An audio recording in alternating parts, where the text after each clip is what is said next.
सावन में भगवान शिव और माता पार्वती धरती पर भ्रमण करते हैं, अपने भक्तों के सभी कष्ट दूर करते हैं। सावन के सभी सोमवार को इसी तरह से शिव की विशेष रूप से आराधना की जाती है।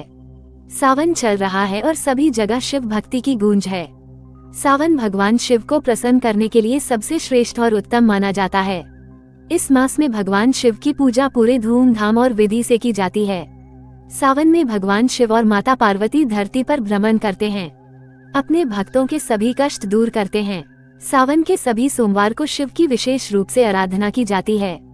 आइए जानते हैं कि सावन के सोमवार की व्रत कथा क्या है, इसके पाठ और श्रवण से क्या लाभ है। सावन के सोमवार के व्रत की कथा। एक नगर में एक बहुत धनवान साहूकार रहता था, परंतु उसे निसंतान होने का बहुत बड़ा दुख था। वह हमेशा इसी चिंता में रहता था। पुत्र प्राप्ति के लिए वह प्रत्येक सोमवार को शिवजी का व्रत और पूजन किया करता था, जिसकी भक्तिभाव को देखकर माता पार्वती ने शिवजी से कहा कि यह साहूकार आपका बहुत बड़ा भक्त है, ये बहुत लगन से आपका पूजन और व्रत करता है, आपको इसकी मनोकामना पूर्ण करनी चाहिए। शिवजी ने माता से कहा कि हे पार्वती, ये संसार कर्म क्षेत्र है, जो इस संसार में जैसा कर्म करते हैं वैसा ही फल भोगते हैं। परंतु माता पार्वती की जिद के सामने शिव जी को झुकना पड़ा।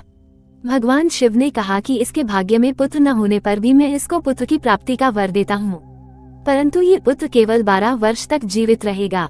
माता पार्वती और शिव की सभी बातें साहूकार सुन रहा था, जिस वजह से न उसे खुशी मिली और न दुख हुआ। हालांकि वह पहले की तरह ही भगवान शिव जी का व्रत और पूजन करता रहा था। कुछ समय बाद उसे सुंदर पुत्र की प्राप्ति हुई। साहूकार के घर में खुशी जा रही थी, पर उसे कोई प्रसन्नता नहीं थी।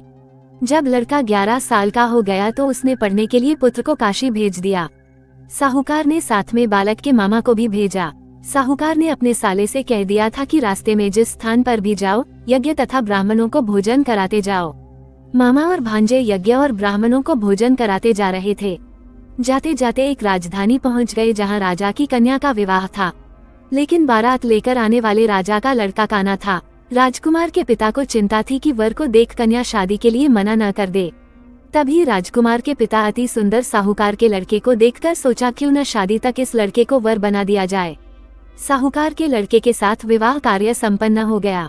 लड़के ने ईमानदारी दिखाते हुए शादी के दौरान राजकुमारी के चुनरी पल्ले के पल्ले यानी शादी में जो गांठ बांधा जाता है, उस पर लिख दिया कि तेरा विवाह तो मेरे साथ हुआ है, राजकुमार के साथ तुमको भेजेंगे वह एक औक से काना है, और मैं काशी पढ़ने जा रहा हूँ।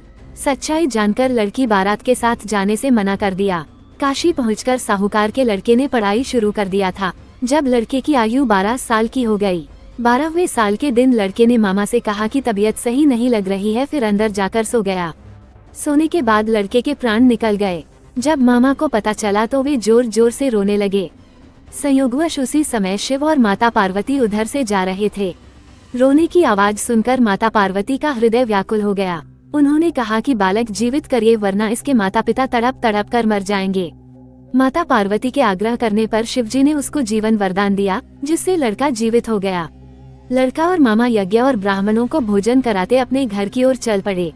वे उसी रास्ते से लौटे जिस राज्य में साहूकार के लड़के और राजकुमारी की शादी हुई थी।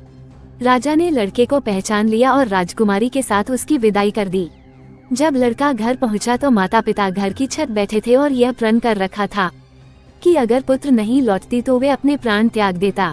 सेठ ने आनंद के साथ उसका स्वागत किया और बड़ी प्रसन्नता के साथ रहने लगे। जो भी सोमवार के व्रत को करता है और इस कथा को पढ़ता या सुनता है, उसकी समस्त मनोकामनाएं पूर्ण होती हैं।